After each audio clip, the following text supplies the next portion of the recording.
I feel very privileged and happy to start this session as all are already cost accountants, and I feel very honored as well as little nervous to start this session because there is a little when I take to the students, it become little easier to convince them what I'm saying. But yes, with the practicing and other fellow members, I feel little nervous, and I request you to participate and correct me if I'm somewhere, anywhere I am somewhere lacking the knowledge. Thank you so much, WIRC, for giving me these chances where I can improve my skills over the presentations and everything. Thank you so much. And I'm starting with the transfer pricing. As a cost accountant, we all are positioned very uniquely to talk about the transfer pricing. Transfer pricing is a very subject which is related to direct tax as well as costing and management accounting also. So we are going to touch the costing part, but definitely why it is important. And as a cost accountant, we have to play both the roles into the taxation as well as for the costing purpose, as we always wanted a direct tax hand also. So we are going to touch both the areas, but yeah, mainly we are going to talk about the costing purpose for the transfer pricing. I am sharing the screen right now for the PPT. Is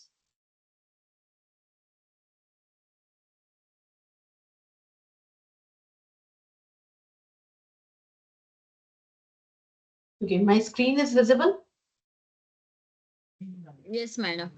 It's Okay. visible. Yes. Okay. So right now I'm presenting the PPT for the transfer pricing. The PPT is visible to everyone.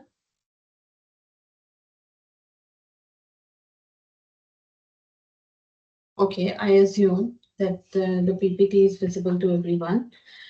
Today we are going to talk about the transfer pricing. The agenda today we are going to talk about the concept definition, what are the methods of the transfer pricing, legal and regulatory framework, as well as I have bring some case studies of Microsoft and other companies where they have used transfer pricing for the work they are doing for the care, costing as well as management purpose, and wanted to know what the department is doing in the whole organization. So I have taken these things also, and there are some challenges also, some recent trends which we are going to discuss, that how these things will go into them. Today, in these 2 hours, we are going to cover these things like concept, definition, method, legal, regulatory, and case studies also. And challenges as well as cons, benefits, whatever we are going to discuss. I hope you will enjoy this session as well as I will appreciate if you can participate in it. So right now we are talking about the what is the meaning of transfer pricing. I know you all are cost accountants and everyone knows, has already given the exams also. But this session is little brush up of what you have studied before, maybe 2 years, 10 years back. We need a little brush up for this. And as a cost accountant, we can play a very good role. I will talk about the role of cost accountants also into the transfer pricing. So let's start with the what is the transfer pricing. If we talk about why transfer prices is needed, what is the transfer pricing? So transfer pricing become simple at what price I am sending to anyone else. मतलब मैं किसी को भी कोई सामान कैसे बेच रही हूँ, किस प्राइस पे बेच रही हूँ. So if I talk at it core, transfer pricing जो है वो रेफर करता है कि price charge for a transaction between entities who are related within the same group. So in the same group, when it comes, that is the transfer pricing, whether they are across border or even within the country. किसी भी चीज का transfer कर रहे हैं, goods, services, intellectual property. There is a intellectual property का बहुत बड़ा एक प्ले करता है role, that is also there. Financial transaction होते हैं, कुछ लोन आपने दिया है, इंटरेस्ट फ्री दिया है या लोअर इंटरेस्ट रेट पे दिया है, they all come into the transfer pricing ambit. For example, if an Indian subsidiary of a multinational company supply करती है raw material to its affiliated company in the Singapore, the price it is charged in the transaction is a transfer price. Okay. Or as a cost and management accountant, you bring a deep understanding of cost behavior, functional analysis, and value creation, which makes you especially well equipped to assess and justify whether a transfer price reflect economic reality. Okay, so this is what transfer pricing makes a cost accountant. As a cost accountant, we play a very good role.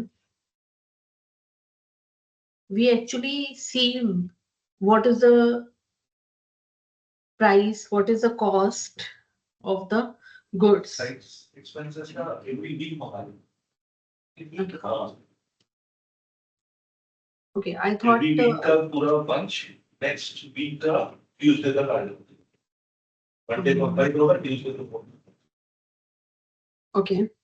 See, simply put, transfer pricing is a price which goods, service, intangible exchange between the related parties. Often within the same corporate groups or across jurisdiction, कुछ भी हो सकता है. For example, if a manufacturing unit in India supply करती है component to its group company in Germany, ठीक है, the price charge for the transaction is a transfer price, that is clear.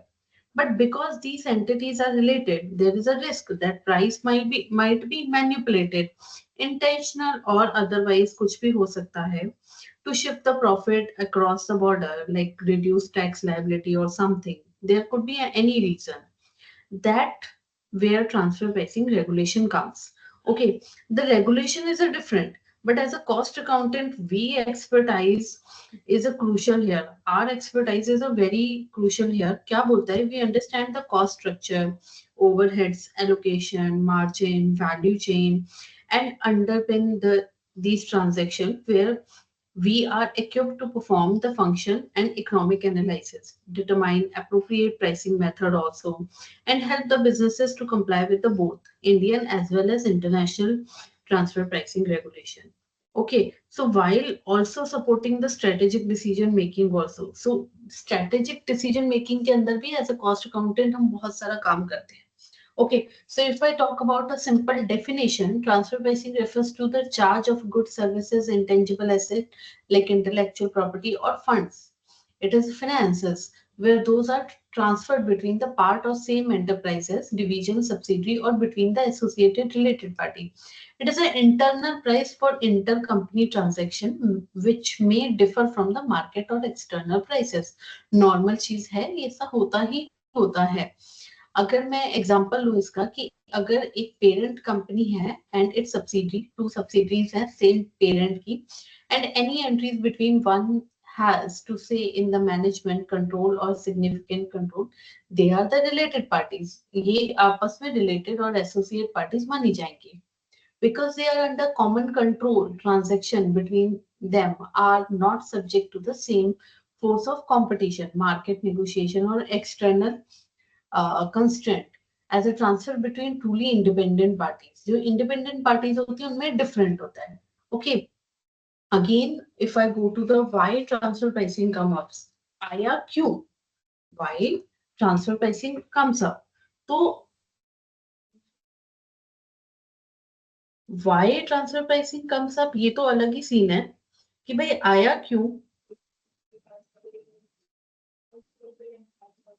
ये एक क्वेश्चन है जो हम लोग एक तरीके से इसके देखा जाए, यहाँ पे मैंने 3 बुलेट्स बनाए हैं. But if we talk about it, transfer pricing, it is very, very much different for every organization. Her organization के लिए अलग होगा and that is more elaborated than these 3 points. Okay, सबसे पहले तो जो मेरा जो सबसे पहले दिमाग में आता है वो आता है protect the taxes only. Okay.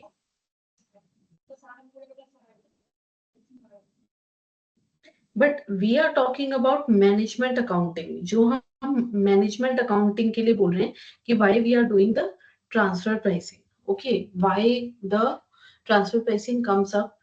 तो अगर मैं ऑफन ऑपरेट करूं इन मल्टीपल डिवीजन, अगर मैं मल्टीपल डिवीजन में, मल्टीपल सब्सिडरीज में, business units, and these units transact with each other, अगर ये कुछ भी आपस में एक दूसरे से इनसे कर, even within the countries, or maybe one division supply goods or to another country, or maybe transfer prices has to be assigned, ठीक है।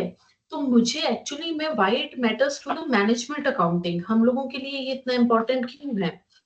सबसे पहले तो परफॉर्मेंस इवैल्यूएशन होता है, हमारा परफॉर्मेंस इवैल्यूएशन होता है, transfer pricing affect how profit are reported by each division. एक डिवीजन है, वो हर एक डिवीजन अलग अलग तरीके से अपने प्रॉफिट्स को मेंटेन करता है, रिपोर्ट करता है। A high or low transfer pricing can make a division appear more or less profitable. पता चलता है कि हर डिवीजन कितना प्रॉफिट बनाता है, okay, which directly impact how we evaluate the managerial performance also. तो मुझे ये भी पता चलेगा उस जगह की मैनेजमेंट किस तरीके से काम कर रही है, क्या परफॉर्मेंस है।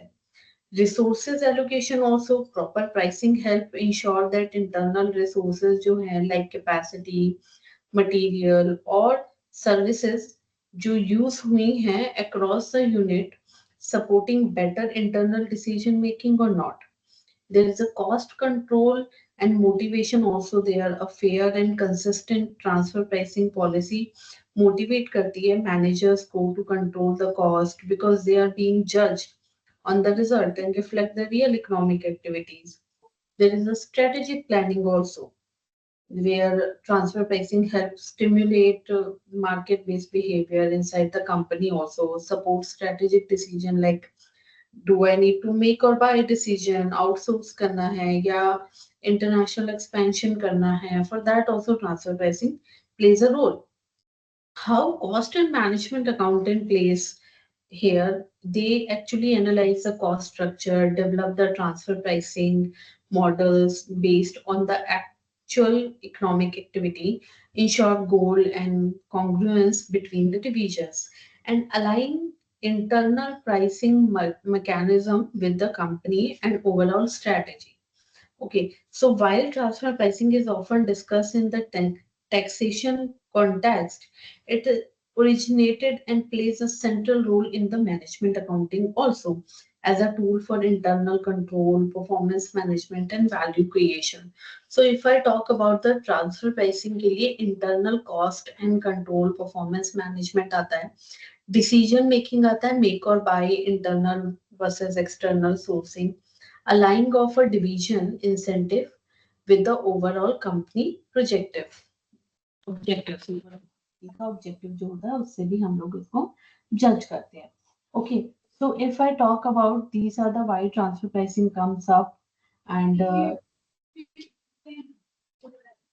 okay, वैसे ही इंटरनल कॉस्टिंग के बारे में, division are often related like a separate profit centre, हर एक डिवीजन को मैंने अलग से प्रॉफिट सेंटर माना है। इसके बाद डिवीजन बाय करता है to another division, the internal transfer price become a cost for the selling division and it becomes its revenue, okay, and decision making का भी एक बहुत बड़ा रोल प्ले होता है। alignment of divisional incentive with overall company's objective, like it reject internal orders, hold capacity, etc, यहाँ पे पता किए जा सकते हैं।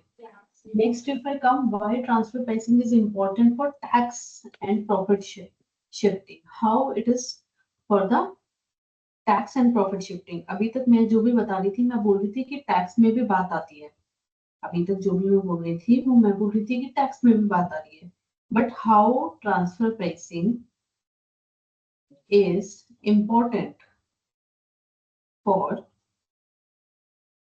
Tax and profit shifting. भाई क्या हो रहा है कि यहाँ पर एक कंट्री में टैक्स का परसेंटेज ज्यादा है, तो मैं क्या करूंगी कि वहां पर मैं बेच दूंगी ताकि मेरे को लॉस हो, और दूसरी किसी कंपनी के अंदर महंगे में दूंगी ताकि वहां पे अगर प्रॉफिट भी हुआ तो वहां पे जो मेरा प्रॉफिट के ऊपर टैक्सेशन है वो कम है। ओके, तो yes, as we go, transfer pricing is a crucial because direct impact on taxation and potential for the profit shifting also. Okay, so if I talk about why transfer pricing is important, especially in the tax and profit shifting, transfer pricing become very critically important because multinational companies often have related entities operating in different countries and each with its own tax rate. Her company का हर एक country का एक अलग tax rate है.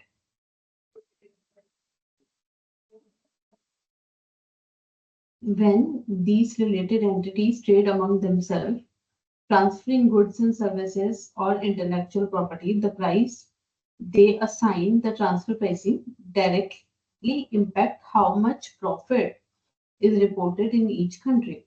Okay, if those prices are manipulated, say setting a low price in a high tax country and a high price in a low tax country, the group as a whole can shift profit and reduce its global tax bill.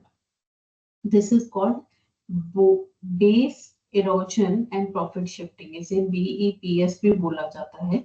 जो lead किस चीज को करता है कि भी as a revenue loss for the government होता है. एक तो सबसे पहले उसके बाद सॉरी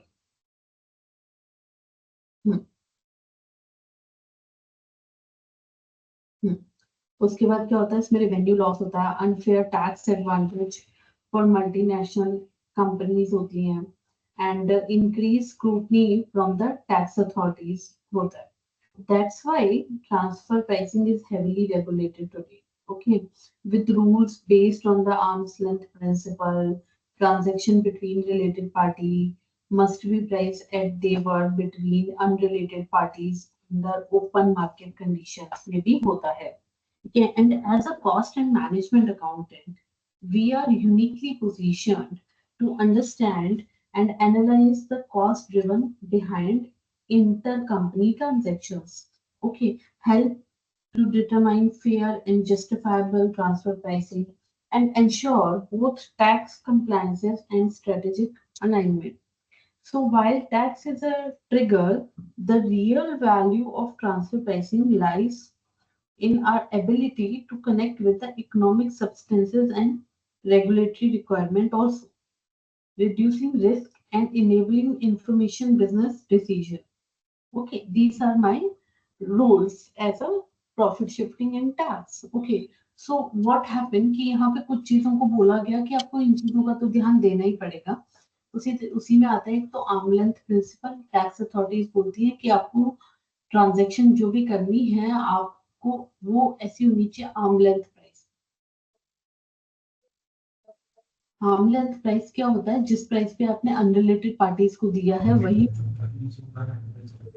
आपने जस्टिस किया है प्राइस के साथ. Okay, profit shifting and base erosion. if transfer prices are set artificially low or high, किसी भी तरीके से profit can be moved from high tax jurisdiction to low tax jurisdiction. For instance, selling division in a high tax may sell to a related to a low tax where low transfer pricing, lower profit and high tax country के अंदर. ठीक है, तो इससे जो high tax country है उसका तो नुकसान हो जाएगा क्योंकि जो वो हाई टैक्स लेना चाह रही थी वो भी नहीं ले पा रही है. क्यों? क्योंकि इन लोगों ने वैसे ही चेंज कर दिया है टैक्स सिस्टम को. So this will become a problem here. Next is regulatory tax authority scrutiny. Tax authority scrutiny के लिए. ठीक है, तो यहाँ क्या हो रहा है? Because of the profit shifting risk many countries have rule and law about transfer pricing. How to choose arm length price, what are the methods are there, कौन सा किसको लगेगा, that has been taken care by the regularity. They actually give you the best appropriate method. Penalty provisions आ गए हैं, how to do the adjustments also आ गया है. और कोई भी अगर किसी भी कंपनी को कंप्लाई करना है to avoid tax adjustment and penalties and litigation, they have to comply with the TP transfer pricing के साथ आपको करना ही पड़ेगा. उसके बाद हमारा एक ही ऑर्गेनाइजेशन इकोनॉमिक OECD है, डेवलपमेंट कॉर्पोरेशन डेवलपमेंट, एक बॉडी जिसके अंदर सारी कंट्रीज अपने आप को रजिस्टर कर चुकी है, जिन्होंने डेवलप किया है ट्रांसफर प्राइसिंग, जो हेल्प करती है मल्टीनेशनल कंपनीज एंड अदर उसके अलावा जो भी मल्टीनेशनल कंपनीज को and the tax authorities to determine the acceptable method where we can comparability eye, functional analysis eye to avoid the unfair practices. Okay, so these are the transfer pricing is important for the tax and profit shifting. Now we talk about the methods of the transfer pricing. Now we talk about the methods of transfer pricing. अभी जो methods हैं ये दोनों जगह चलेंगे, हाँ दोनों जगह चलेंगे आपके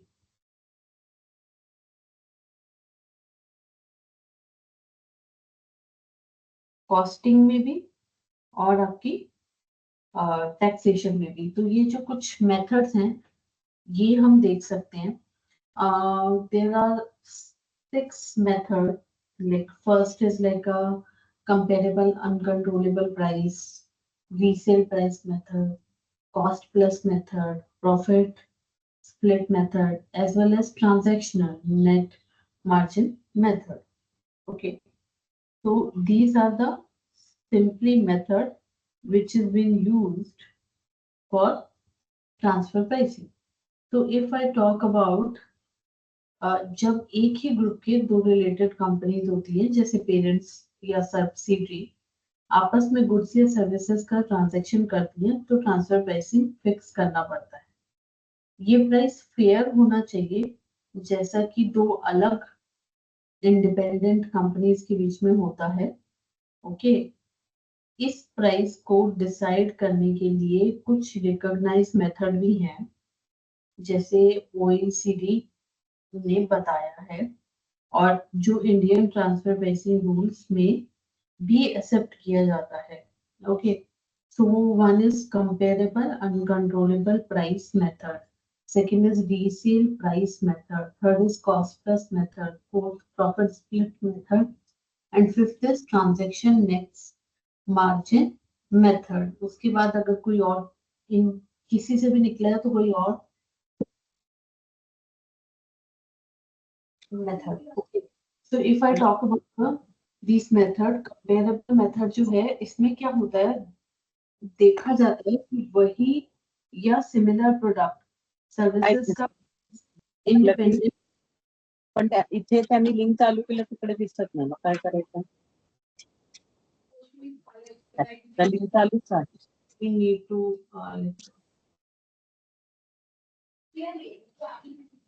okay, can we त्यांना जे लिंक पाठवलं ना त्या लिंक मध्ये जा. CMA किशन कुमार सुजन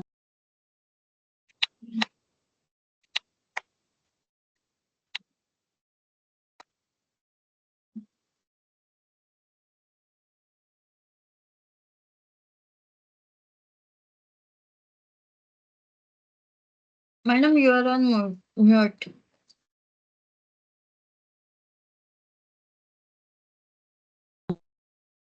कब से म्यूट पे हूँ मैं? अभी just madam 1 second before. Okay okay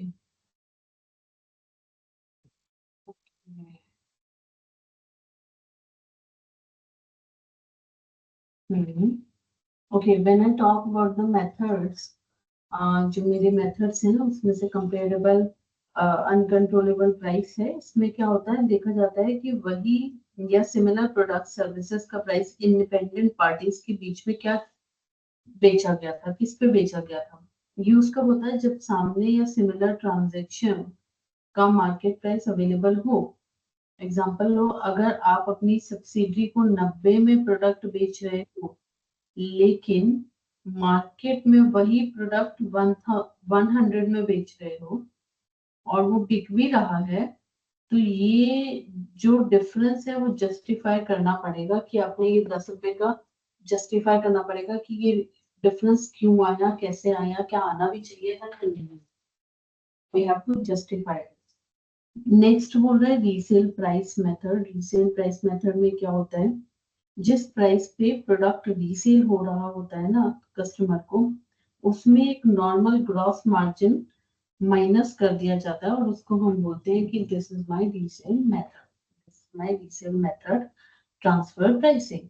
okay, use कब करते हैं, जब रिलेटेड पार्टी सिर्फ रीसेल सिर्फ और सिर्फ जो मेरा रीसेल का होता है ना उसी को देख रही है, हो रहा है कस्टमर, उसमें एक नॉर्मल ग्रॉस मार्जिन माइनस कर देते हैं। यूज कब होता है? जब रिलेटेड पार्टी सिर्फ रीसेल डिस्ट्रीब्यूशन कर रही हो। एग्जांपल लेके चलो, डिस्ट्रीब्यूशन ने प्रोडक्ट 150 में बेचा, 150 रुपीज में बेचा, और नॉर्मल मार्जिन जो था वो 25% ऑन टीपी था, विच इज 112.50 पैसे। तो 112.50 पैसे के आपस में ही होना चाहिए था। तो इधर क्या होगा कि मेरे को ये ध्यान देना होगा कि जो मेरा रीसेल प्राइस है वही मेरा टीपी हो जाएगा, और टीपी 112.50 पैसे ही होगा। ओके, उसके बाद आता है कॉस्ट प्लस मेथड।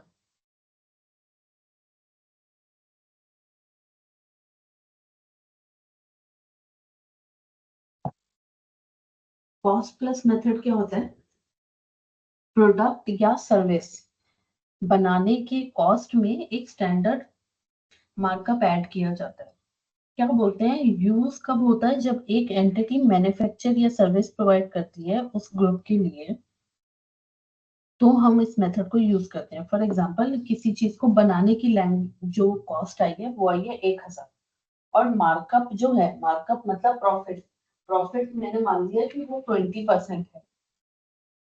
तो 1000 प्लस 20% लाइक 200, तो ट्रांसफर प्राइसिंग जो हमारा होना चाहिए वो 1200 रुपए का होना चाहिए।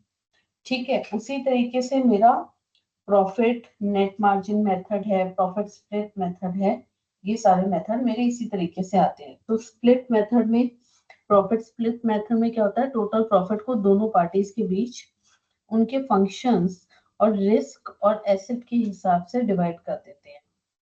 यूज कब होता है? जब ट्रांजैक्शन कॉम्प्लेक्स हो या फिर इंटेलेक्चुअल प्रॉपर्टी इन्वॉल्व हो, वहां पे यूज होता है। एग्जांपल, आर एन डी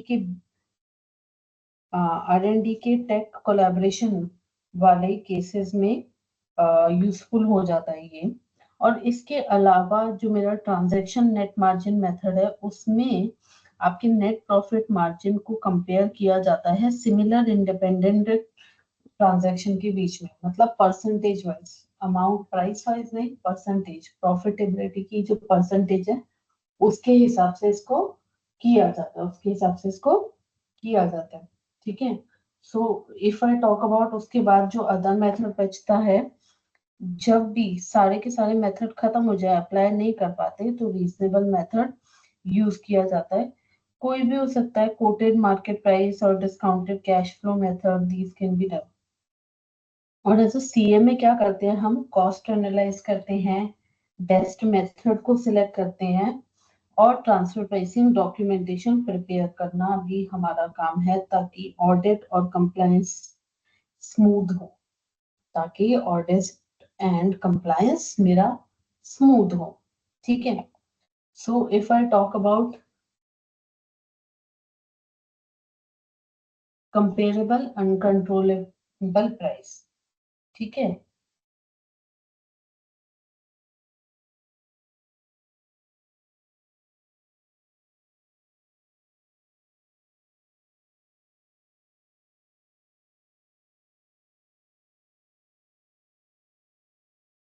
अगर मैं कप मेथड की बात करूं, तो एस जैसे मेरा इसके पढ़ने से ही पता चल रहा है कि जो कंपेयर करना है, प्राइस अपने रिलेटेड पार्टी को चार्ज किया है, क्या वही प्राइस मैंने किसी अनरिलेटेड पार्टी को भी चार्ज किया है? तो this is like a comparison, this is like a comparison. Okay, so यानी कंट्रोल्ड ट्रांजैक्शन रिलेटेड पार्टी का प्राइस कंपेयर किया जा सकता है एक अनकंट्रोल्ड ट्रांजैक्शन इंडिपेंडेंट पार्टी का क्या प्राइस उसको चार्ज किया गया था।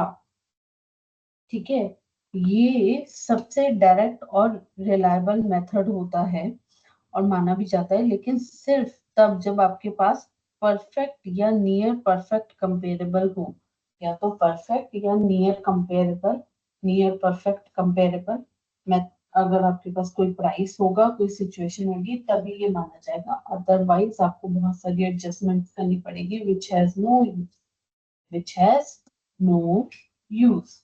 Okay, so as I go further, by the conditions of using cup method, what are the key conditions of the using key method of cup method? Okay, मेरे को cup method के लिए क्या क्या conditions को पूरा करना चाहिए? तो सबसे पहले तो प्रोडक्ट या सर्विस एग्जैक्टली सेम या हायर जो हाईली सिमिलर होना चाहिए। ओके, उसके बाद टर्म्स एंड कंडीशन होता है, like payment terms, quantity, deliver भी आपके मिलते जुलते होने चाहिए। उसके बाद मार्केट कंडीशन जो होती है उसका भी ध्यान देना है, country, currency, time of transaction, और साथ में हमारा सिमिलर होने चाहिए। अगर यही तीनों मिलते हैं तो ही कप मेथड लगता है। कप भी ना इंटरनल कप हो सकता है, एक्सटर्नल कप हो सकता है। इंटरनल कप कब होता है? जब कंपनी खुद किसी इंडिपेंडेंट पार्टी को सेम प्रोडक्ट सर्विसेज बेच रही है।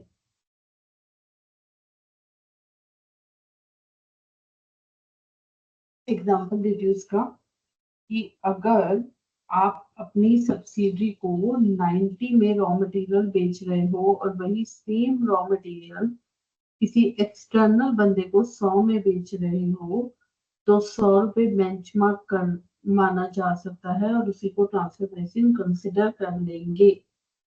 Okay, next if I talk about external cup, जब कंपनी किसी दो अलग इंडिपेंडेंट पार्टीज को बेच के ट्रांजैक्शन किया जाता है, तो मार्केट डाटा लिया जाएगा, इंपोर्ट एक्सपोर्ट डेटाबेस लिया जाएगा और इंडस्ट्री रिपोर्ट करना का यूज होता है।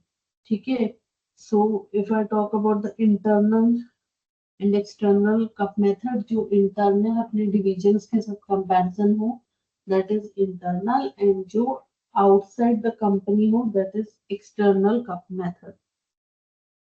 ठीक है, you can do little adjustments also. So if I talk about the example here, company AE1, Associate Enterprises 1 Limited, manufacture a widget. It sells 1000 widget to a Associated Enterprises. Associated Enterprises, that is AE2 Limited. AE2 Limited. Okay. At 1200 per unit control transaction है। ठीक है, there is a existing comparable uncontrollable transaction, that is Associate Enterprises 1 sells same type of widget, same specification, quality to an unrelated non-associate enterprises limited, but at rupees 1500 per unit under similar terms in transportation credit period, etc., except that non-associated enterprises purchase get 30 days credit period, while associated enterprises 2, which is not related, purchase it from cash. Okay, तो वो cash में करते हैं।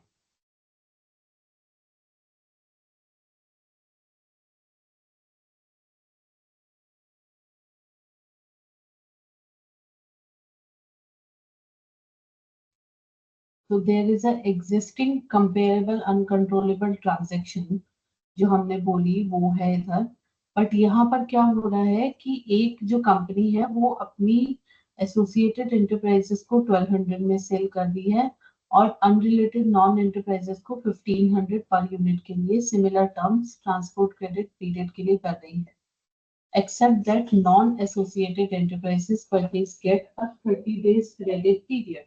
उसका 30 days credit period होता है। ठीक है, अब अगर हम एडजस्ट करें नॉन एसोसिएटेड एंटरप्राइजेस को फॉर द फेयर कंपैरिजन, तो we do have a solution on the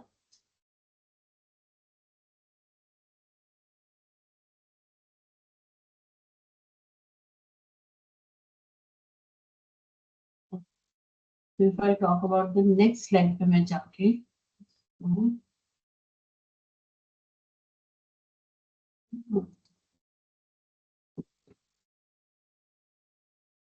okay. So if I talk about the computation, computation कैसे होगा? पहले तो price in the uncontrollable transaction non associated sale जो थी वो 1500 की थी, उसमें से एडजस्ट करूंगी क्रेडिट पीरियड का इंटरेस्ट जो होगा, जो कि है 1%, दैट इज 15 रुपीज। तो एडजस्टेड कंपेरेबल प्राइस जो मेरा यूज होगा as arm length price, that is 1485। So under CUP method, ALP for sale to a associate enterprises to limited would be 1485 per unit rather than 1200, because comparable uncontrollable transaction shows that similar widgets sell at the price after adjusting for the credit term differences. अगर मैं इसकी strength देखूं as a CUP method, very direct है and often considered most reliable when comparable data is good. Minimize the subjective compared to method based more on margin और estimates. उसके बाद limitation क्या है इसकी अगर देखें तो hard to find truly comparable uncontrollable transaction। पहले तो सबसे पहले आपको पता होना चाहिए कि वो सेम चीज बाहर बिक भी रही है या नहीं बिक रही है, या फिर ऐसा तो नहीं है कि वो प्रोडक्ट सिर्फ और सिर्फ उसी के लिए बन रहा है।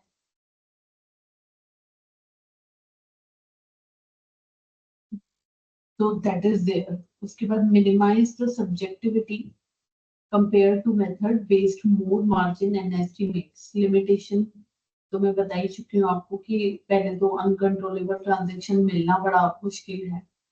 उसके बाद adjustment may be needed for the many differences and some adjustment are hard to qualify. Okay, and for unique goods and unique अगर आपका गुड या सर्विसेज है या इंटेंजिबल एसेट है तो उसके लिए तो और मुश्किल हो जाता है इस चीज को फाइंड करना। ठीक है,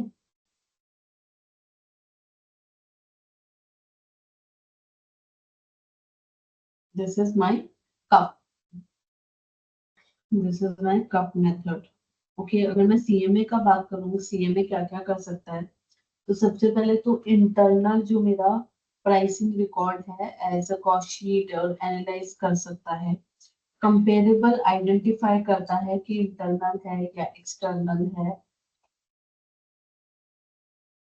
ओके, उसके बाद एडजस्टमेंट्स करता है जो भी रैशनल बेसिस बनते हैं, एंड डॉक्यूमेंटेशन प्रिपेयर करते हैं जो कि टीपी ऑडिट के टाइम पे भी काम आते हैं।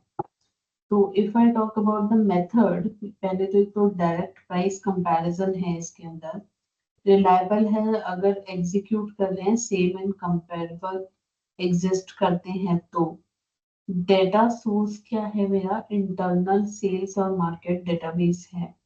उसके बाद अगर आइडल बोले तो स्टैंडर्डाइज प्रोडक्शन के लिए आइडलाइज है। जो हमारे सीएमए है वो करते हैं एनालाइज और जस्टिफिकेशन एंड डॉक्यूमेंटेशन इन सारे के सारे कप प्राइसेस की, कंपेरेबल अनकंट्रोलेबल प्राइस की। Okay, so these were the method of cup. Is there any question till now? कोई क्वेश्चन है इसके अंदर?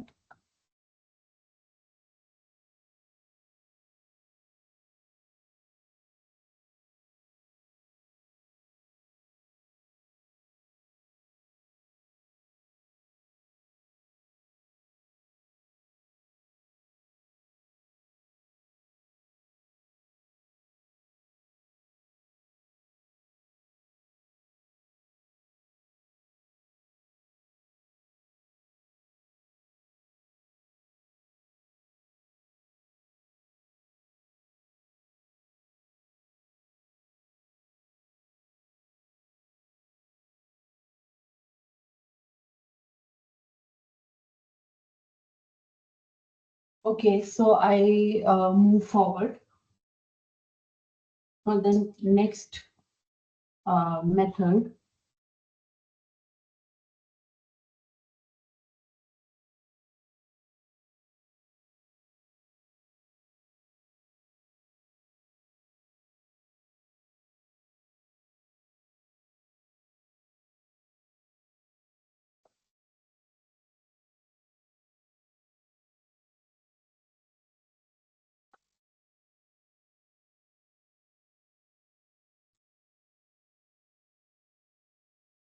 If I talk about the resale price method, okay, तो रीसेल प्राइस मेथड में हम ये देखते हैं कि एक रिलेटेड पार्टी ने प्रोडक्ट को कितने प्राइस पर खरीदा और उसके बाद वो प्रोडक्ट को इंडिपेंडेंट कस्टमर को कितने में प्राइस में बेचा, मतलब मुझसे खरीद के वो आगे कितने में बेच रहा है।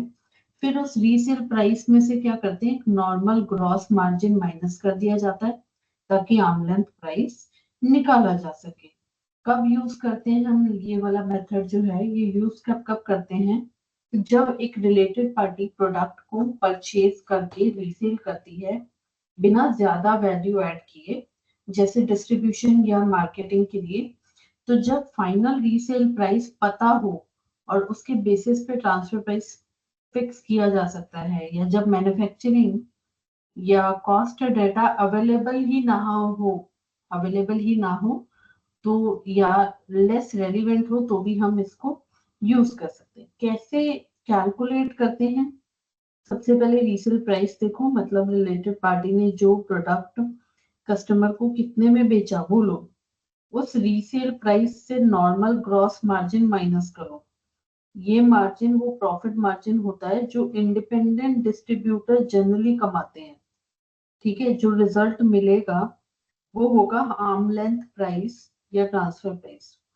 ठीक है, एग्जांपल लो, पेरेंट कंपनी ने अपनी सब्सिडी को प्रोडक्ट 1000 में बेचा, सब्सिडी ने वो प्रोडक्ट इंडिपेंडेंट कस्टमर को 1300 में बेचा। तो मार्केट रिसर्च से पता चला कि इंडिपेंडेंट डिस्ट्रीब्यूटर का जो ग्रॉस मार्जिन है वो नॉर्मली 20% होता है। तो रीसेल प्राइस मेरा क्या था, 1300, उसका 20% 260 रुपीज होता है, तो ट्रांसफर प्राइसिंग 1300 माइनस 260 1040 होगा। तो आइडली पेरेंट कंपनी अपनी सब्सिडी को 1040 रुपीज के आसपास का प्राइस चार्ज करेगी, जो आर्म लेंथ प्राइस माना जाएगा। तो अगर मैं इसे बोलूं कि मेरा ग्रॉस मार्जिन और तरीका क्या, इस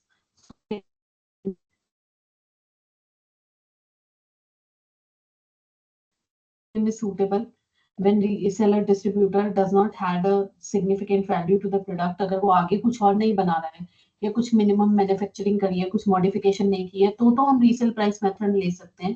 बट अगर उसने उसके अंदर बहुत सारी डेवलपमेंट की है तो हम उसे नहीं यूज कर पाएंगे।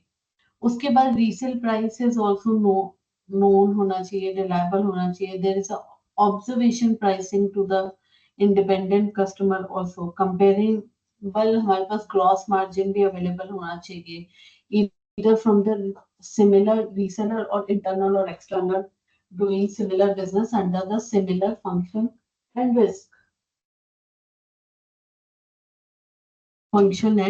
risk of the asset। Differences are manageable होने चाहिए आपके।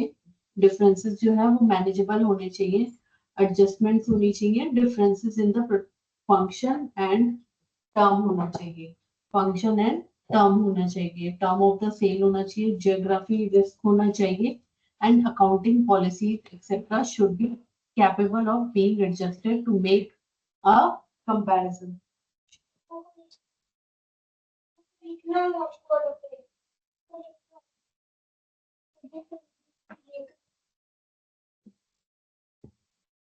डिफरेंसेस होते हैं जो मैनेजेबल होते हैं, उनको देखना होगा।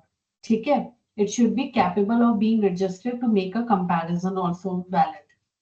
ठीक है, स्ट्रेंथ इसकी क्या है, स्ट्रेंथ इसकी क्या है कि Simpler than many other methods when condition reseller does not add much processing.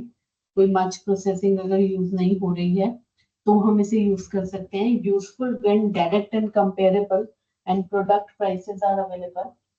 ठीक है, तो भी हम यूज कर सकते हैं. Help to ensure the methods कि आपका methods जो भी है वो भी इंश्योर कर सकते हो आप. ठीक है, उसके बाद रीसेलर का रीजनेबल ग्रॉस मार्जिन जो हो वो भी अवेलेबल हो.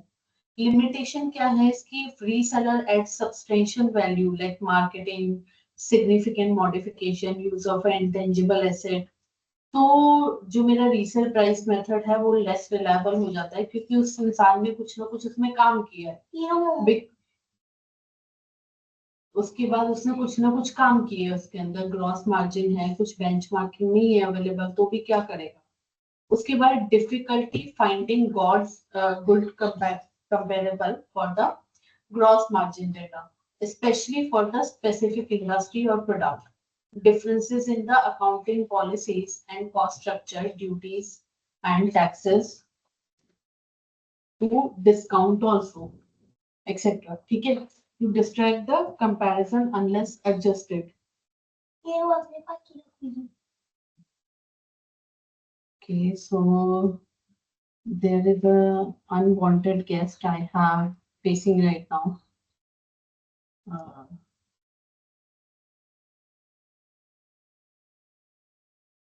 Okay.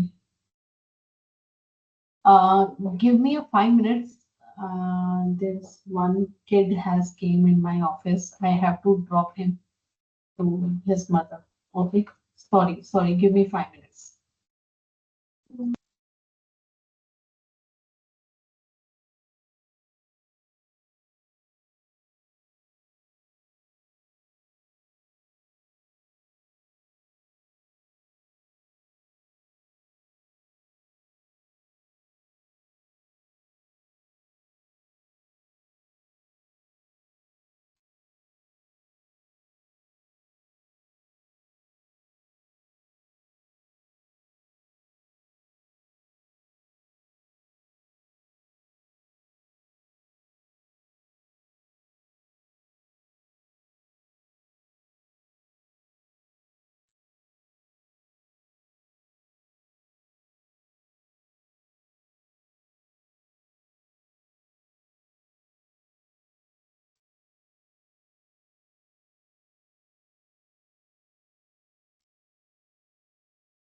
Sorry for the inconvenience.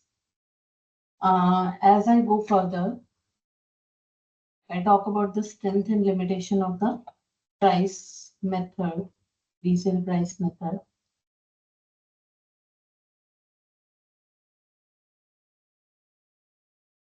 अगर मैं इंडियन कॉन्टेक्स्ट की बात करूं लीगल बेसिस की, तो okay, under Indian law like income tax act है यहाँ पर. उसके बाद रूल 10B(1) है जो एक्चुअली में कवर करता है रीसेल प्राइस मेथड को and describe how to identify the resale price method and subtract normal gross profit margin and based on the comparable and controllable transaction as well. We have to see that also here. Okay, so how to identify the resale method, subtract the normal gross margin, deduct the relevant cost. अगर मैंने उसके अंदर कोई cost add की है, कुछ manufacturing process add किया है, तो मैं उसे भी माइनस कर सकती हूँ वहां से. But it becomes a little lengthy to work with it. Okay, so if I talk about एक एग्जांपल लेते हैं, रिलेटेड डिस्ट्रीब्यूटर है जो परचेज करता है goods from its associate manufacturing, जो कि यहीं पे उसी के एसोसिएटेड है. उसके बाद जो रिलेटेड डिस्ट्रीब्यूटर है वो क्या करता है, रीसेल करता है those goods without major modification to a independent customer for 1000 के अंदर उसने इंडिपेंडेंट कस्टमर को सेल किया है।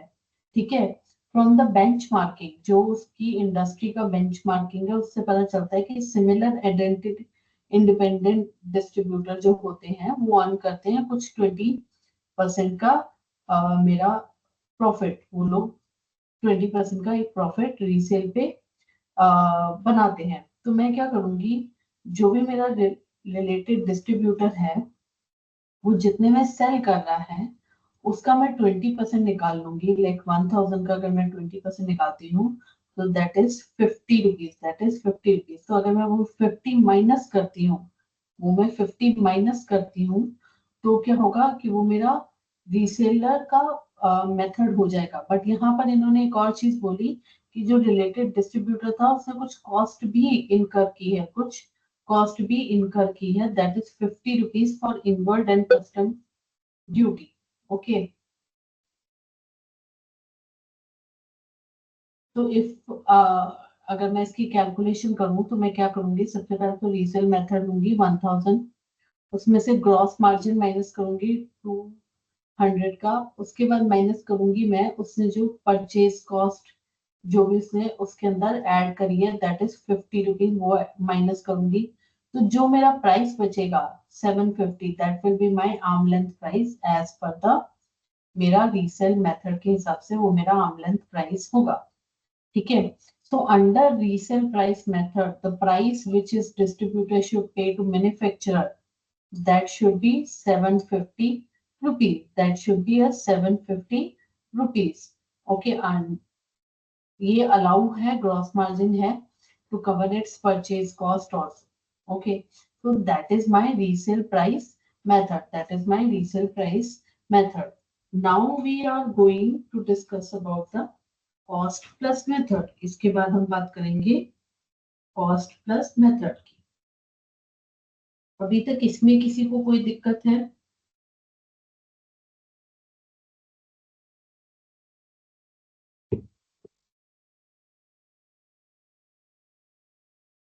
Okay, so when I talk about the cost plus method, इसका क्या मतलब है?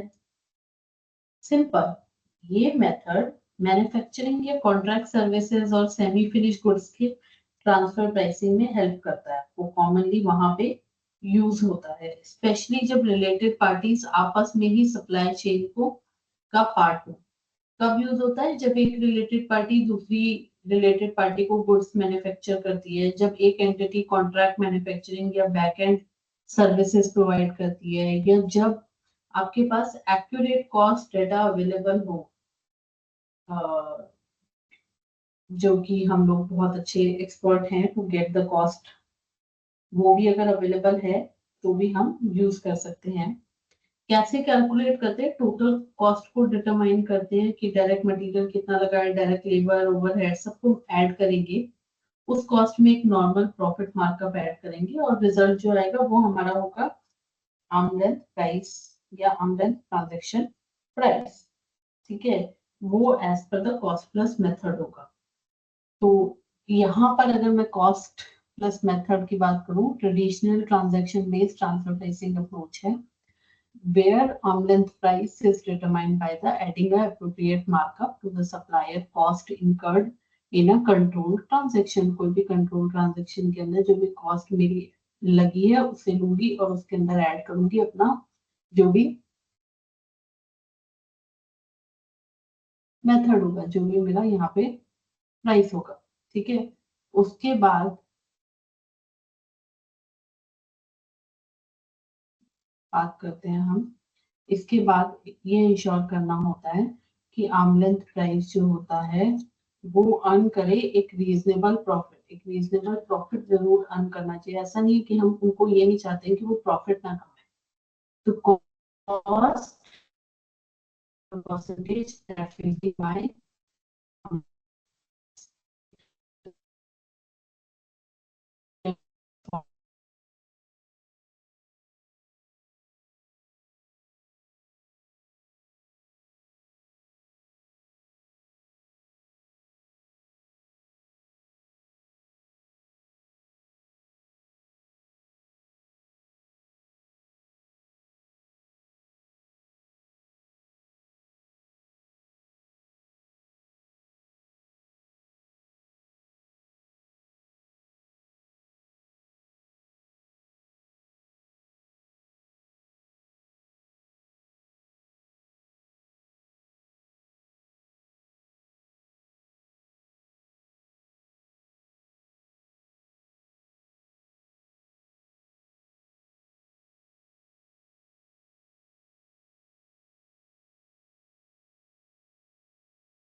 इम्पॉर्टेंट एक कंसिडरेशन होता है मेरा कॉस्ट बेस क्लैरिटी डिफाइन होनी चाहिए, फुल कॉस्ट या वेरिएबल कॉस्ट हमें पता होना चाहिए।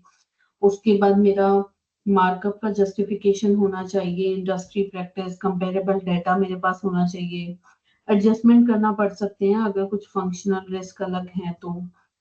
अगर मैं इसमें अगर मैं इसकी चैलेंजेस की बात करूं तो एक्यूरेट कॉस्ट रिकॉर्ड मेंटेन करना पड़ता है, कंपेरेबल मार्कअप ढूंढना पड़ता है, फंक्शनल जो डिफरेंसेस हैं उनको भी एडजस्ट करना पड़ता है।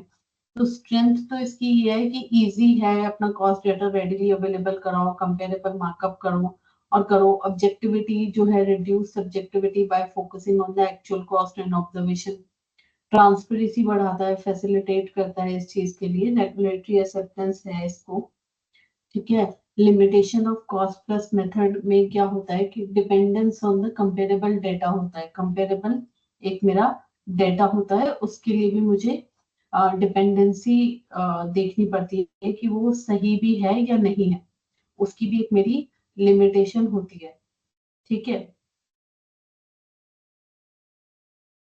उसके बाद आता है एडजस्टमेंट चैलेंजेस। डिफिकल्ट होता है एडजस्टमेंट्स करना, काफी चैलेंजिंग होता है। क्यों? क्योंकि सिंपल सी बात है कि भाई हम एज अ कॉस्ट अकाउंटेंट इसे एलोकेट कर सकते हैं, but not into every businessman can't do this. तो हम लोगों को कहीं ना कहीं अपनी एक्सपर्टीज दिखानी होती है यहाँ पे।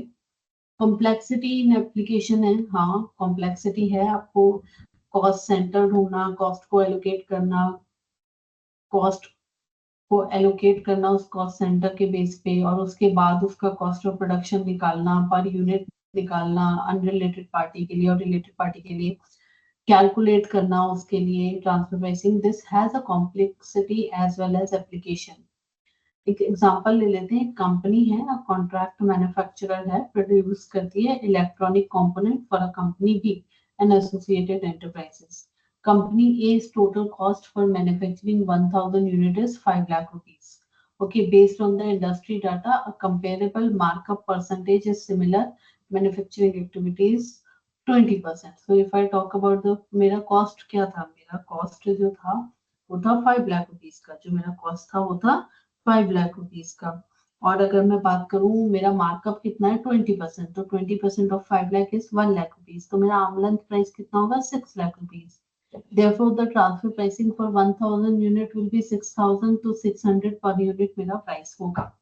अगर मैं as a cost and management accountant, ये मेथड हमारी कोर स्ट्रेंथ हो सकती है, क्योंकि हम कॉस्ट स्ट्रक्चर की डीप एनालिसिस करते हैं, accurate cost sheet, allocation of overheads and margin analysis बना सकते हैं, मार्कअप परसेंटेज को बेंचमार्क करते हैं, तो कंपेरेबल इंडस्ट्री का डेटा हमारे पास होता है। ट्रांसफर प्राइसिंग डॉक्यूमेंटेशन प्रिपेयर कर सकते हैं जो कि ऑडिट को डिफेंड कर सके। तो these are the our strength, our core area.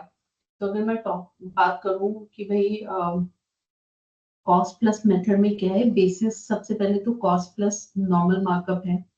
Cost base क्या है मेरा, डायरेक्ट इनडायरेक्ट, फुल कॉस्ट को मुझे लेना है, समटाइम्स वेरिएबल को भी लेती हूँ।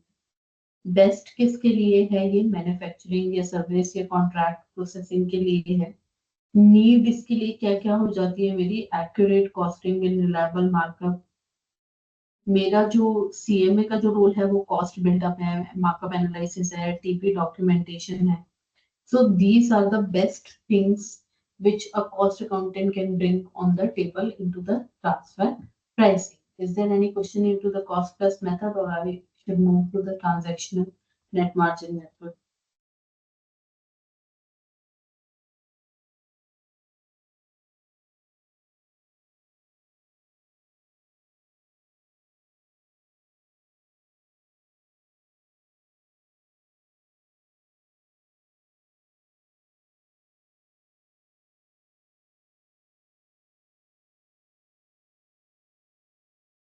Great. Let's now cover the transaction net margin method. In so many ways, related party transaction में जो net profit margin earn हुआ है उसे compare करो independent uncontrolled companies like net profit margin के साथ जो similar business activities में हो। ये method जो है वो profit based है, ये देखता है कि ओवरऑल ट्रांजैक्शन से कितना प्रॉफिट मिला है और क्या वो प्रॉफिट आर्म लेंथ प्राइस है या नहीं।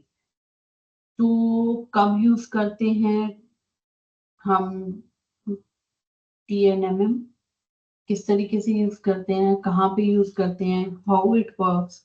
तो सबसे पहले तो जब प्रोडक्ट या सर्विस स्टैंडर्ड हो बट प्राइसेस वेरी होते रहे, मतलब आज मैंने अलग प्राइस पे बेचा है, कल मैंने अलग प्राइस पे बेचा है, परसों मैंने, तो मैं क्या करूंगी, पूरा का पूरा एज अ पर्सन मैं उससे कितना प्रॉफिट कमा रही हूँ, मैं कई बार वो भी चेक करती हूँ। For example if I do some GST registration, मैं एक GST रजिस्ट्रेशन करती हूँ, सो आई चार्ज लाइक 2.5K। ठीक है, तो मैंने 2.5K चार्ज करती हूँ, बट एक कंपनी से मैंने 1 भी रुपया चार्ज नहीं किया, 1 भी रुपया चार्ज नहीं किया फॉर GST रजिस्ट्रेशन। तो कम वही ट्रांसफर प्राइसिंग यहाँ कैसे रिलेट होगी, तो मैं क्या देखूंगी, मैंने पूरे ईयर के अंदर उस कंपनी के ऊपर कितना मैंने बिल रेज किया और उसके अंदर मैंने कितना प्रॉफिट कमाया। फॉर एग्जांपल मैंने उनको पूरे साल में 20 लाख का इनवॉइस क्रिएट किया था और उसके अंदर मेरा जो प्रॉफिट था वो 5 लाख का था, तो मैं कहीं ना कहीं ऑलरेडी 25% उनसे प्रॉफिट कमा रही हूँ। तो एक चीज मैंने छोटे मोटे प्राइस पे भी कर दी, तो दैट्स फाइन। ठीक है, तो वहां पर मैं पूरा का पूरा जो है ना बिजनेस को देखती हूँ, बहुत सारी ट्रांजेक्शन को एक साथ लेती हूँ, तब मैं इसको TNM मेथड यूज करती हूँ। मोस्ट कॉमनली जो TP मेथड है वो इंडिया में जो यूज होता है वो IT कंपनीज जो होती हैं, मैन्युफैक्चरिंग बैक ऑफिस सर्विसेज और कोई R&D कंपनी जो कॉन्ट्रैक्ट करती हैं, उनमें यहाँ पर ये ही मेथड यूज होता है।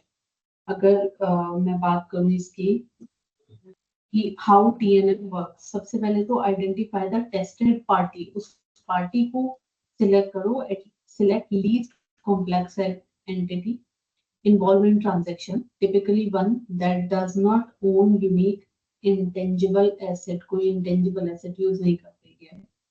Choose a profit level indicator, एक प्रॉफिट लेवल इंडिकेटर चूज करो, वो कुछ भी हो सकता है, आपका ऑपरेटिंग मार्जिन रेशियो हो सकता है, रिटर्न ऑन एसेट हो सकता है, रिटर्न ऑन सेल हो सकता है, वो इंडिकेट करो।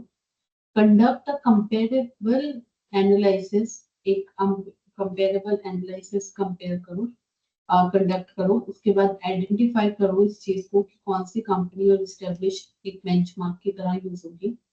Determine the arm length range, एक आर्म लेंथ रेंज बनाओ और फिर उसके बाद उसे कंपेयर करो और एडजस्ट करो with the arm length range. ठीक है, तो this is how it works into the transactional marginal method. Okay, की पॉइंट्स अगर मैं देखूं इसके अंदर, तो आपको कोई ना कोई एक प्रॉफिट लेवल इंडिकेटर लेना पड़ता है। अगर मैं इसके अंदर बात करूं कि एज अ कॉस्ट अकाउंटेंट आप क्या क्या कर सकते हो, तो कॉस्ट एंड मार्जिन एनालिसिस करना हमारा कोर एरिया है। एप्रोप्रिएट प्रॉफिट लेवल इंडिकेटर जो है वो सिलेक्ट करना, कंपेरेबल कंपनीज आइडेंटिफाई करना from public data and database, adjustments and justification prepare करना, उसके बाद ट्रांसफर प्राइसिंग स्टडी रिपोर्ट करना, प्रिपेयर करना और ऑडिट कंप्लायंस करना। चैलेंजेस भी बहुत आते हैं इसके अंदर। अगर मैं बात करूं तो कंपेरेबल जो ढूंढना, स्पेशली फंक्शन सिमिलर वंस, वो बहुत मुश्किल है। PLI अगर मेरे को देखना है, जो मेरा प्रॉफिट लेवल इंडिकेटर्स हैं, उसके लिए एक्यूरेट अकाउंटिंग डेटा भी चाहिए। आइडेंटिटी और वर्सेस ट्रांजैक्शन लेवल कंफ्यूजन हो सकता है, तो उसको भी ध्यान में देखना पड़ता है। उसके बाद adjustment like depreciation, risk, working capital को जस्टिफाई करना पड़ता है। तो these are the arm length price को अगर मेरे को देखना है TNM मेथड के अंदर, तो these are the things. Strength इसकी क्या क्या है, ब्रॉड एप्लीकेबिलिटी है, ब्रॉड एप्लीकेबिलिटी है, suitable for wide range of transaction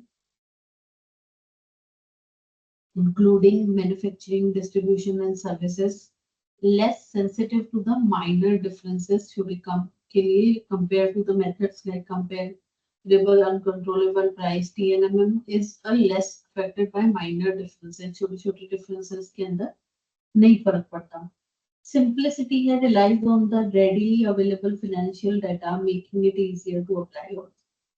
limitation क्या है कि dependence on the comparable data, आपके पास कंपेरेबल डेटा के ऊपर बड़ी डिपेंडेंसी आ जाती है.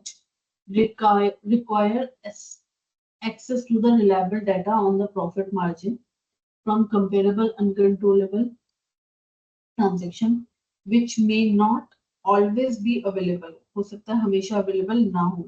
Adjustment challenges होते हैं, difficult in adjusting for the differences in functions, risk and asset between controlled and uncontrolled transaction. One-sided analysis होता है, focus on the profitability of a single party, potentially overlook the overall profitability of the transaction और company के ऊपर क्या effect पड़ रहा है वो नहीं होता इधर. तो वो डिफरेंस यहाँ पर दिखता ही दिखता है. ठीक है, these are the limitation of the. अगर मैं एग्जांपल देखूं तो एक कंपनी है जो कॉन्ट्रैक्ट मैन्युफैक्चर करती है,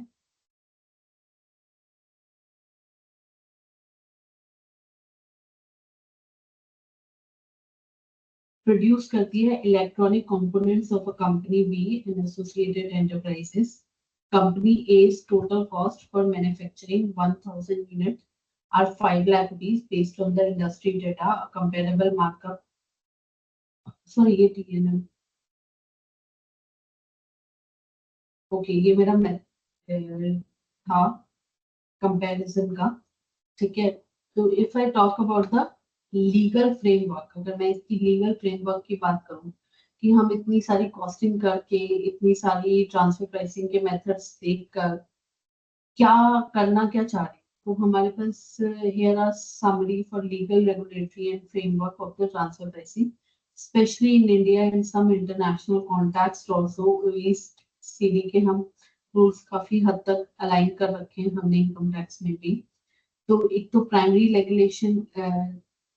लेजिस्लेशन है हमारा इनकम टैक्स एक्ट 1961 एंड उसके बाद 92 section 92F which cover transfer pricing. इसके अंदर हमारे पास associated enterprises, international transaction, specific domestic transaction जो कि रिलेटेड डोमेस्टिक पार्टीज के बीच में हुई है, जिनका मॉनेटरी थ्रेशोल्ड लिमिट भी है जो क्रॉस कर गया 20 लाख, जो हम आगे जाके और पढ़ेंगे उसके बारे में भी. ये सब क्रॉस कर गया तो हम उनको भी यहाँ पर इनकम टैक्स एक्ट के अकॉर्डिंगली ट्रांसफर प्राइसिंग में ले लेंगे. आर्म लेंथ प्राइस होती क्या है, अगर मैं बात करूं तो income from a international and specified domestic transaction between the associate enterprises must be computed in having regard to arm length price. That means transaction price must be what independent parties would have agreed on comparable uncontrollable transactions. These are the method. अब methodology जो है मेरी वो सबसे पहले तो prescribed method in the arm length price required to sell most appropriate method in 92C section के. So if I talk about section 92C, this is also a very good section for the transfer pricing.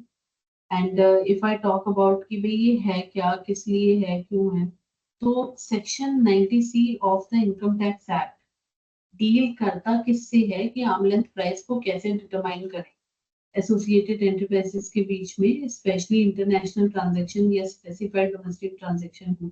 यानी अगर कोई Indian company अपने related foreign entity के साथ कोई transaction करती है, जैसे गुड्स बेचना, सर्विस लेना, रॉयल्टी देना, तो उस ट्रांजैक्शन का price fair and market based होना चाहिए, एज इफ वो दो अलग इंडिपेंडेंट पार्टीज के बीच में हो रहा है. इसको ही कहते हैं आर्म लेंथ प्राइस. ठीक है, तो अगर सेक्शन 92C क्या बताता है कि कौन कौन से मेथड यूज किए जा सकते हैं, कौन सा मेथड बेस्ट है एक पर्टिकुलर ट्रांजैक्शन के लिए, और अगर arm length price properly apply नहीं हुआ तो टैक्स अथॉरिटीज एडजस्टमेंट कर सकती हैं. वो मेथड्स पूरे के पूरे वही 6 जो हमने किए हैं. बेस्ट मेथड रूल बोलता है, क्या बोलता है, जो मेथड सबसे ज्यादा अप्रोप्रिएट और रिलायबल रिजल्ट देता है उसी मेथड को यूज करना है. ये कहलाता है बेस्ट मेथड रूल. सीएमए यहाँ बहुत क्रिटिकल रोल प्ले करता है क्योंकि method selection require cost function and risk analysis also. Documentation compliances की बात करते हैं, एडजस्टमेंट्स बाय असेसिंग ऑफिसर की बात करते हैं, उसके बाद टॉलरेबल रेंज की भी बात करते हैं कि if the actual transfer price is within 1% of arm length price from the 21-22 onwards बोला है कि for wholesome for wholesale trader it is 3% earlier, no adjustment is needed, वहां पे कुछ भी आपको करने की जरूरत नहीं है। अगेन जो सीएमए है वो क्या करेंगे यहाँ पे, तो कॉस्ट बिल्डअप है, ट्रांजैक्शन प्राइसिंग एनालिसिस है, उसके बाद एप्रोप्रिएट टीपी मेथड सिलेक्शन है, बेंचमार्किंग है, documentation assisting in the TP audit defense also that can be done by the cost accountants. And if I talk about the forms threshold limit, as we see some transaction जो इन्होंने बोला specified domestic transactions also apply above monetary limit for domestic related party, for example as the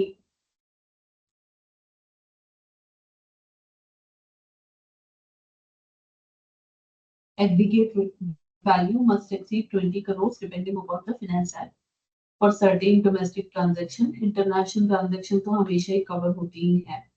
Adjustment की जो power है वो TPO can summon, transfer pricing officer जो होता है, ट्रांसफर प्राइस ऑफिसर जो होता है वो समन कर सकता है, document call for the information, make request adjustments and correction under the relevant section, including the power under section 131 and 133 for the inquiry. उसके बाद पेनल्टीज हैं, सेफ हार्बर रूल्स हैं, एपीएस हैं आपके, ये सारे मिलके भी हमें हमारे एडवांस प्राइसिंग एग्रीमेंट्स हैं वो भी बताते हैं कि how to get yourself transfer pricing ready for the Indian taxes. Okay. And if I talk about the role of CMA, if I talk about this is the best thing we are going to discuss. What is the role of the CMA? Okay. So cost and management accountant are central to design, implementing, monitoring, and reporting transfer pricing policies. Okay. So what we do? तो सबसे पहला तो ये होता है हमारा कि सबसे पहले हम फंक्शनल एनालिसिस डेटा गैदरिंग करते हैं। हम लोगों का एज अ कॉस्ट अकाउंटेंट क्या क्या कर सकते हैं ट्रांसफर प्राइसिंग में as a management accountant. Okay, role of a cost accountant.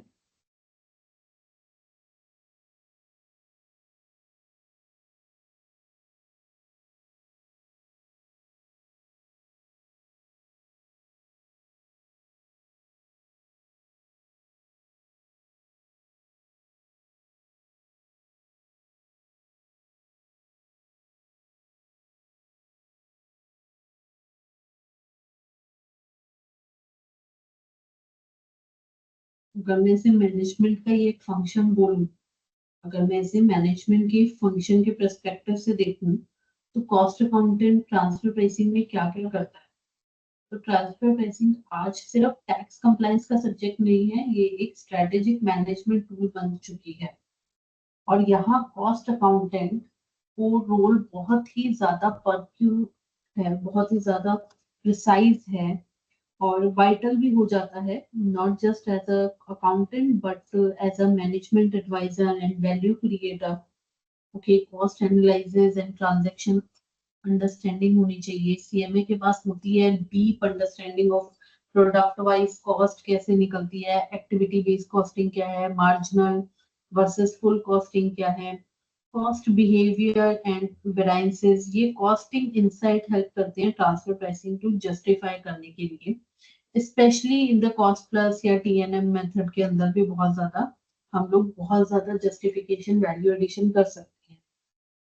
Functional analysis of transfer pricing documentation होता है कि भाई ट्रांसफर प्राइसिंग का फाउंडेशन होता है एक फार एनालिसिस होता है। फार एनालिसिस क्या होता है, फंक्शनल परफॉर्मेंस होती है, एसेट एम्प्लॉयड होती है, रिस्क जो मैंने अज्यूम किया है जब वो काम स्टार्ट किया है दैट इज ऑल्सो देयर। तो मुझे ये सारी चीजों को अगर मैच करके चलना है तो भी मुझे वो चीज देखनी होती है। उसके बाद profit allocation, performance evaluation, that can be also done by the cost accountant only. Transfer pricing को इम्पैक्ट करता है डिवीजन वाइज प्रॉफिटेबिलिटी मेरी अगर है वहां पे, तो वो भी मुझे देखना चाहिए। उसके बाद मेरा मैनेजमेंट परफॉर्मेंस मेजरमेंट क्या है वो भी मुझे चेकआउट करना चाहिए।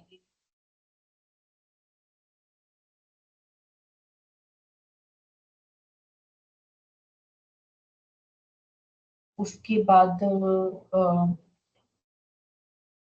मेरा डिवीजन वाइज प्रॉफिटेबिलिटी, उसके बाद मैनेजरियल परफॉर्मेंस मेजरमेंट, उसके बाद strategic decision making like make और बाय आउटसोर्सिंग। सीएमए इंश्योर करते हैं कि इंटर कंपनी प्राइसिंग से मैनेजमेंट डिसीजन जो है डिस्टॉर्ट ना हो। ठीक है, selection of most appropriate method, cost structure कैसा है, इंडस्ट्री के बेंचमार्क कैसे हैं, ऑपरेशनल कॉम्प्लेक्सिटी कैसी है, ताकि मैनेजमेंट को मोस्ट सूटेबल टीपी हम रिकमेंड कर सकें। ठीक है, supporting the strategic management goals, मेरे कंपनी के स्ट्रेटेजिक मैनेजमेंट गोल्स क्या है उसकी बात करें कि कंपनी का गोल क्या है, उसको ट्रांसफर प्राइसिंग को अलाइन किया जाए बिजनेस की स्ट्रेटेजी के साथ उसको अलाइन किया जाए। That also need to be seen. Profit is reported where value is actually created हो। रेगुलेटरी कंप्लायंस के साथ साथ ऑपरेशनल एफिशिएंसी भी मेंटेन्ड हो। In this way TP becomes a management control tool, not just as a tax tool.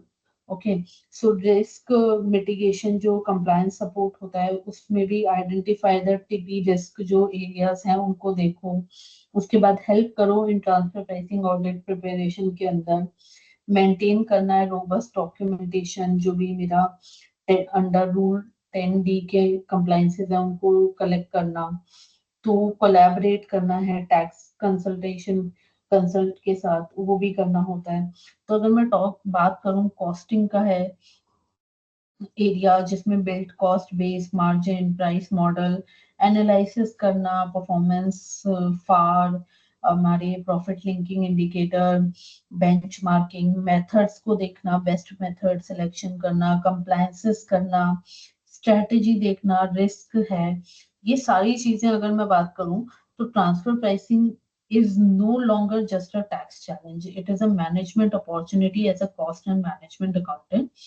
We are not just compliance enablers, but strategic partners, we can say, helping businesses price right, perform better, and stay globally competitive. This is what we are actually doing as a cost accountant. So if we talk about the functional analysis of a data gathering, that is there. Data gathering करना, आपको देखना कि कौन सी division subsidiary है, involve करना। उसके बाद असेस करना फंक्शंस को, गैदर करना कॉस्ट डेटा, डायरेक्ट कॉस्ट, ये सारे काम एज अ कॉस्ट अकाउंटेंट हमें करने होंगे। Methods of selection of benchmarking studies, मुझे कौन सा मेथड यूज करना है, बेंचमार्क कौन सा लेना है, ज्योग्राफी डेटा अवेलेबल देखना है, प्रोडक्ट सर्विसेज। ऐसा नहीं है कि चाइना का percentage of markup, I can use it in Nepal. There are different countries geographically. There is different value addition to different product at different stages that I have to identify as well as relocate. Carry out the comparability analysis also कि मेरा uncontrollable transaction with the company क्या है, adjust करना differences, risk, volume, market condition. उसके बाद setting करना internal transfer pricing को, मुझे वो सेट करना वो भी आना चाहिए, दैट इज आल्सो देयर। उसके बाद cost profit allocation of internal accounting, ensure करना selling division record correct revenues, buying division correct cost, aligned internal ledger accordingly, integrate transfer pricing into the management accounting system, budgeting variance, and analysis, contribution margin, etc. तो compliance करना, documentation करना, audit preparedness रखना, prepare करना कि audit में क्या क्या requirements हैं, क्या क्या मेरे documentations चाहिए, risk analysis देखना, comparables देखना, उसके बाद justification of the methods, supporting evidence, maintain records, reporting to satisfy tax laws, rules regulation, example in India 92 92F जो है उसको देखना। उसके बाद लाइसेंस विद लीगल करना, हमको लीगली टैक्स टीम को सबमिशन करना, रिजॉल्व करना उनकी क्वेरीज टैक्स अथॉरिटीज की during the assessment and audits उसके अंदर करना। Monitoring and review the updates of the strategic advisory जो मेरी है वो भी देखना, ठीक है, उसको अपडेट करना ट्रांसफर प्राइसिंग को। Models as a business challenge new products market के अंदर लेके आना है, टैक्स लॉ चैलेंज करना है, कॉस्ट स्ट्रक्चर देखना है, that also need to be taken care. उसके बाद मेरा स्ट्रैटेजिक एडवाइजरी होता है, advice as a senior management को मुझे एडवाइस करना, that also need to be taken care. Okay, so is there anything we can discuss about it? इसके अंदर कोई भी इनपुट अगर आपका है तो that is also welcomed.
Okay, so I go further.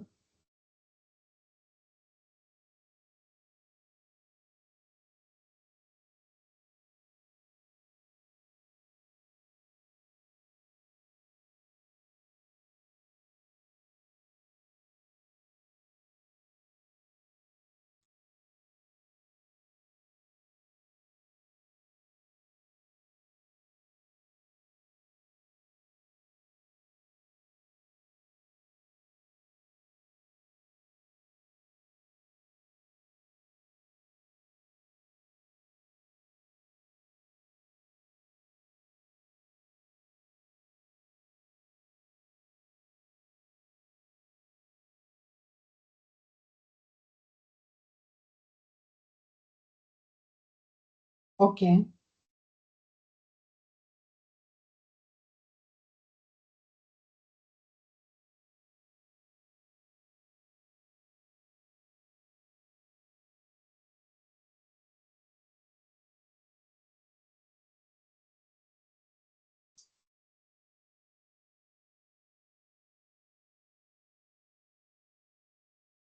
As I go further, I would like to talk about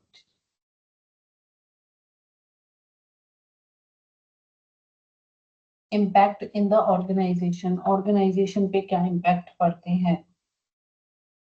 What we as a CMA, what impact we put on the transfer pricing के होते क्या है? TP के impact on the organization. Business पे क्या क्या organisation पे किसी भी बिजनेस के ऊपर क्या इम्पैक्ट पड़ते हैं, that we can discuss how the CMA involvement in transfer pricing also impact the as a whole, एक कंपनी को किस तरीके से as a whole हम लोग समझते हैं, ठीक है।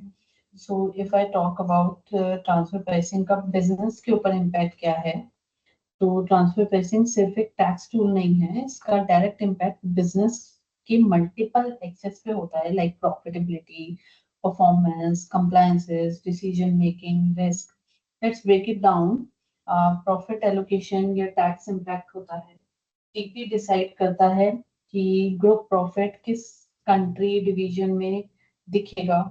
अगर प्राइसिंग गलत होता है तो हाई टैक्स कंट्री में ज्यादा प्रॉफिट दिख जाता है, हायर टैक्स आउटगो हो जाता है मेरा, या लो टैक्स कंट्री में प्रॉफिट शिफ्ट हो जाता है तो ऑडिट रिस्क बढ़ जाता है। Accurate TP help to optimize the tax legality and avoid penalties. Second बहुत बड़ा रीजन है, बिजनेस यूनिट का परफॉर्मेंस मेजरमेंट भी बहुत इंपॉर्टेंट है। बिजनेस यूनिट का पता होना चाहिए कि उसकी प्रॉफिटेबिलिटी क्या है। ठीक है, तो अगर मैं ट्रांसफर प्राइसिंग का इफेक्ट होता है डिवीजन लेवल परफॉर्मेंस पे, अगर एक यूनिट को अंडर चार्ज प्राइस मिले तो उसका प्रॉफिट कम दिखेगा।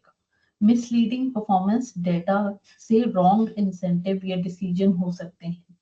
टीपी इंश्योर करता है कि फेयर और कंपेरेबल परफॉर्मेंस इवैल्यूएशन हो। And if we talk about another thing कि भाई एक स्ट्रेटेजिक मेरी डिसीजन मेकिंग भी होती है, टीपी इम्पैक्ट करता है मेक और बाय डिसीजन को, एंड इंटर कंपनी आउटसोर्सिंग को, सप्लाई चेन प्लानिंग को, as well as market entry strategy को भी, कि भाई मेरे को इस मार्केट में एंटर करना भी चाहिए या नहीं करना चाहिए। That also need to be taken care. Okay, next बात करते हैं हम लोग कि अगर मैं रॉन्ग टीपी करती हूँ तो इन एफिशिएंट डिसीजन होते हैं। प्रॉपर टीपी अलाइन करती हूँ विद द स्ट्रेटेजिक गोल्स तो वो हेल्प करता है मेरी वैल्यू क्रिएशन के अंदर। उसके बाद कैश फ्लो मैनेजमेंट के अंदर भी टीपी डिटरमाइन करता है कि किस एंटिटी में कितना कैश जनरेट होगा। Poor pricing, uneven cash flow, working capital issues, ये सारी जो प्रॉब्लम आती हैं, इसको करेक्ट ट्रांसफर प्राइसिंग हेल्प करती है to fund planning and liquidity management also. इसके अंदर भी बहुत बड़ा रोल प्ले करते हैं। एज अ कॉस्ट अकाउंटेंट हम लोग ट्रांसफर प्राइसिंग को हेल्प करते हैं और ये एज अ होल हमारी एक ऑर्गेनाइजेशन को उसको हेल्प करती है। ठीक है, उसके बाद कंप्लायंस एंड मेरा जो ऑडिट रिस्क है गवर्नेंस का, वो भी बहुत हद तक हम लोगों को देखना होता है इसके अंदर। तो कंप्लायंस एंड ऑडिट रिस्क के अंदर भी पुअर मेरा अगर ट्रांसफर प्राइसिंग हाई रिस्क होगा तो tax audit, penalties, reputation damages होते हैं, रिपरकशन बहुत सारे हैं इसके। ओके, इंडिया में सेक्शन 92C के अंदर टीपी की स्क्रूटनी बहुत ज्यादा स्ट्रिक्ट है। स्ट्रॉन्ग टीपी डॉक्यूमेंटेशन जो होंगे वो correct pricing, reduce compliance risk आपका करेंगी। ठीक है, तो if I talk about the internal coordination of a dispute also, उसको भी बहुत हद तक ट्रांसफर प्राइसिंग के अकॉर्डिंग हम सॉल्व कर सकते हैं। किस तरीके से कि भाई अगर इंटर कंपनी मेरा डिस्प्यूट हो सकता है अगर टीपी क्लियर नहीं होगी तो कन्फ्लिक्ट हो सकते हैं over cost sharing and revenue recognisation, inventory pricing etcetera पे। तो ट्रांसपेरेंट टीपी पॉलिसी क्या करती है, वो better coordination and harmony create करती है अक्रॉस द बिजनेस यूनिट। अगर एज अ कॉस्ट अकाउंटेंट मैं बोलूँ मेरा क्या रोल है, तो कॉस्ट अकाउंटेंट जो है वो बहुत अच्छा रोल प्ले करते हैं टू इंश्योर करते हैं कि एक्यूरेट कॉस्ट बेस्ड प्राइसिंग हो, फंक्शनल एंड फाइनेंशियल एनालिसिस हो, टीपी अलाइनमेंट हो with business strategy, and documentation and audit dispute जो है वो भी ना हो। तो अगर मैं टॉप बात करूं effect and area what get impacted is the profitability, financial performance जो मेरी है, divisional profit मेरे को more accurately measure होते हैं, internal distribution are reduced so that each division contribute and clearer, आपको contribution जो होगा वो clearer होगा। okay, and cost efficiency and internal decision making better हो जाती है, make और buy decision मेरा बहुत अच्छा हो जाता है, internal sourcing get evaluated fairly, use of capacity optimization, मेरा कितना कैपेसिटी मैंने इंस्टॉल किया है, कितना मैं यूज कर रही हूँ, कितना मैं जॉब वर्क पे दे सकती हूँ और कितना मैं जॉब वर्क से ले सकती हूँ, व्हाट इज बेनिफिशियल मेक और बाय डिसीजन, यहाँ पर मैं ये चीज देख सकती हूँ। Tax efficiency and risk reduction होता है, कंप्लायंस एंड रेगुलेटरी रिक्वायरमेंट जो होंगी वो भी मुझे पूरी करनी पड़ती है, otherwise penalties, interest, reputation damages, that is also a part of transfer pricing. Transfer pricing can also help you to tax burden जो मेरा legitimately कम कर सकूं वो मैं कर सकती हूँ। ठीक है, operational alignment and incentive. If transfer prices are fair, divisional managers have proper incentive, less conflict over the internal transaction, improve gold और congruences बहुत ज्यादा अच्छे हो जाते हैं, वो भी improve करता है। मेरा जो गोल कॉन्ग्रुएंस है उसको बहुत ज्यादा सपोर्ट करता है टीपी। ठीक है, उसके बाद रिसोर्स एलोकेशन जो मेरी स्ट्रेटेजिक प्लानिंग है, हेल्प करती है मैनेजमेंट को डिसाइड करने के लिए कि investment, location of operation, which product to focus on. उसके बाद capital expenditure etcetera with the internal cost signals that reflect economic reality also. Transparency and governance बढ़ती है, क्लियर डॉक्यूमेंटेशन होता है, कंसिस्टेंट पॉलिसीज बनती है, इंप्रूव करता है एप्लीकेबिलिटी, इंप्रूव करता है इन्वेस्टिगेटर एंड रेगुलेशन जो कॉन्फिडेंस है उनको भी इंप्रूव करता है। अब मैं बात करती हूँ स्टेक होल्डर। स्टेक होल्डर्स को कैसे बेनिफिट करता है? ऐसा होल कंपनी से बहुत सारे लोग जुड़े होते हैं, employee, tax authorities, owner, shareholder, society, how they benefit as a stakeholder. Stakeholders को किस तरीके से बेनिफिट करेगा? ठीक है, तो if I talk about the stakeholder, पहले तो पता होना चाहिए कि स्टेक होल्डर बेनिफिट होते भी हैं या नहीं।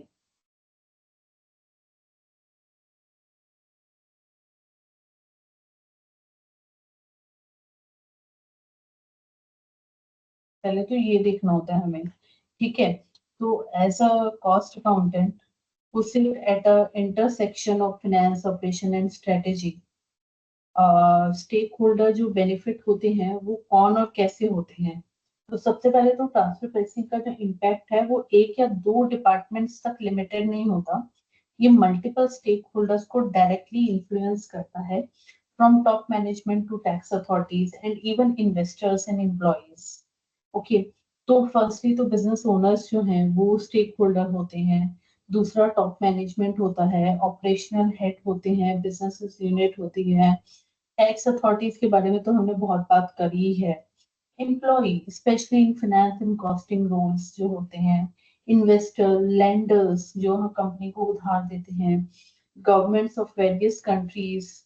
उसके बाद इन सबको कहीं ना कहीं कुछ ना कुछ बेनिफिट होता है टीपी से।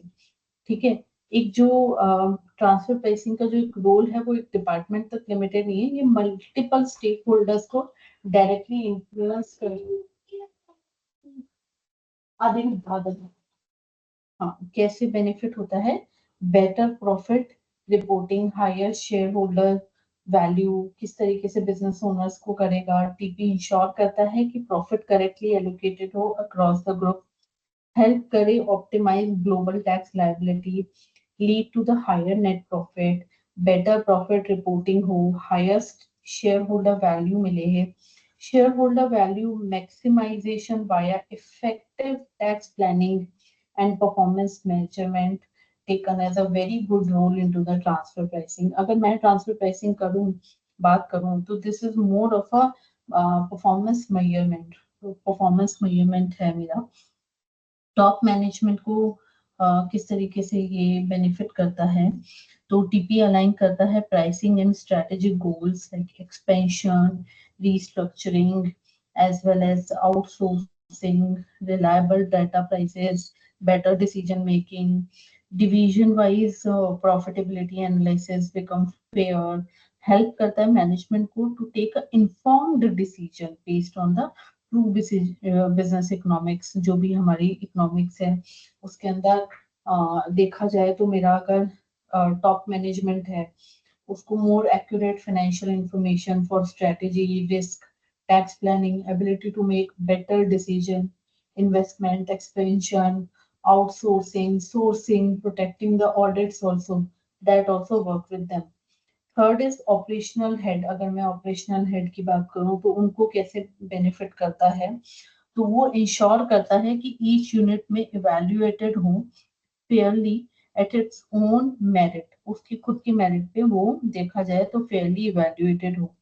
अवॉइड करता है internal dispute over transfer cost और रेवेन्यू। बिल्ड करता है accountability and motivation in the business unit. ठीक है, तो performance based reward, effect, efficient resource allocation, that also taken care with the transfer pricing.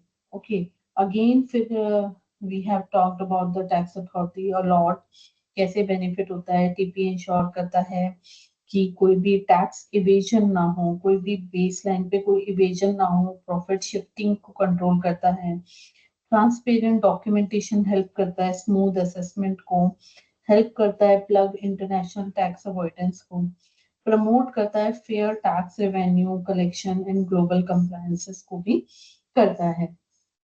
ठीक है, तो reliable documentation, defensible policies, fewer surprises in the assessment, better ability to respond into the inquiry from tax authorities works with the thing. Okay, then comes with the employee. Employees को कैसे benefit करता है, तो सबसे पहले तो CMS जो finance professional gain visibility in the strategic decision, skills in TP increase, career growth and demand, stable businesses, better employee का मेरा इंसेंटिव्स मिलता है मुझे, एंड स्क्रूटनी भी, सिक्योरिटी भी होती है मुझे। टीपी नॉलेज जो होता है वो मेरा professional growth plus strategic role in the company होता है। उसके बाद मेरे को लेंडर्स को और मेरे जो इन्वेस्टर्स हैं, जो मेरे शेयर होल्डर्स हैं, उनको भी एक कॉन्फिडेंस देता है, इंटेग्रिटी ऑफ फाइनेंशियल्स देता है। अगर मैं बात करूं उसकी, TP begins transparency in the inter company transaction और consistent profit margin and fair pricing, reliable financials होते हैं। उसके बाद रिड्यूस करता है risk of tax disputes and penalties, repercussion, और इन सारी चीजों को, डैमेजेस को हटाता है। ठीक है, confidence in governance which boost investment interest. अगर मेरा गवर्नेंस अच्छा होगा, मेरी रेपुटेशन अच्छी होगी, तो मैं इन्वेस्टर्स को ज्यादा अट्रैक्ट कर सकता हूँ और इंटरेस्ट इन्वेस्टर्स को ज्यादा अच्छी प्रॉफिटेबिलिटी भी दे सकता हूँ। Then comes to the governance, government of various countries. बहुत सारी कंट्रीज की जो गवर्नमेंट होती है उनको, वो भी प्रिवेंट होती है for profit shifting and base, मेरा जो इरोजन है उसके अंदर भी। और उसके बाद इंश्योर करते हैं fair share of tax in country where value is created, promote international cooperation also, G20, OECD। उसके बाद सस्टेनेबल टैक्स सिस्टम बनाता है for better global organisation, black के लिए भी। अगर मैं अपना रोल बोलूं एज अ कॉस्ट अकाउंटेंट, जो मेरे स्टेक होल्डर कनेक्ट बनाने में,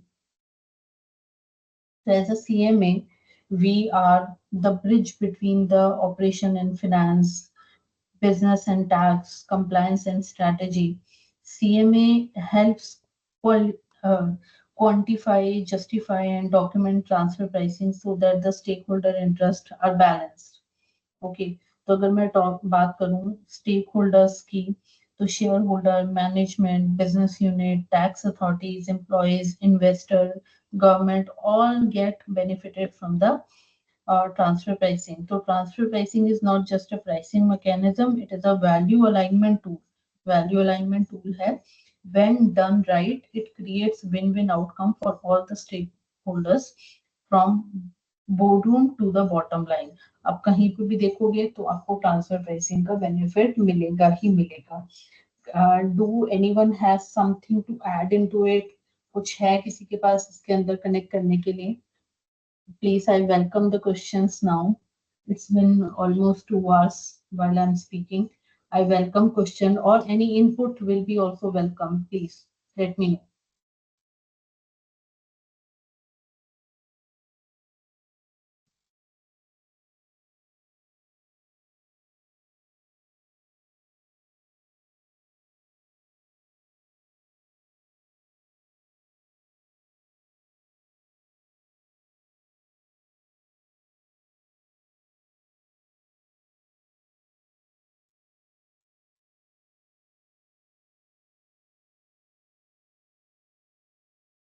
Is there anyone present into this webinar?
Okay.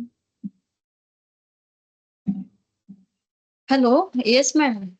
I have welcomed the questions now, Yes, uh, yes. but there is no. Is there anyone present here? Any other questions, please?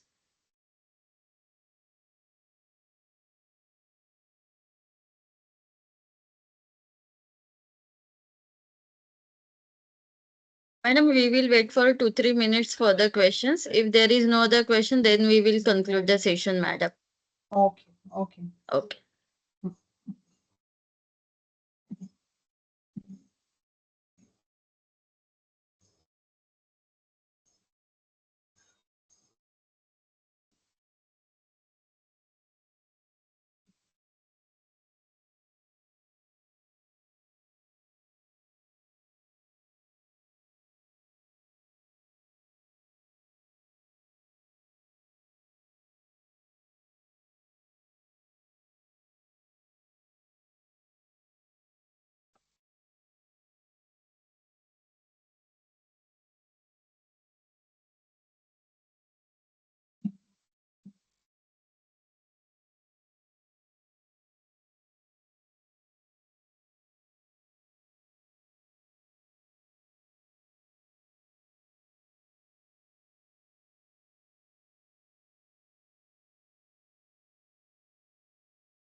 Okay. I do have one question, Pujanka. Do I get the CEP on these?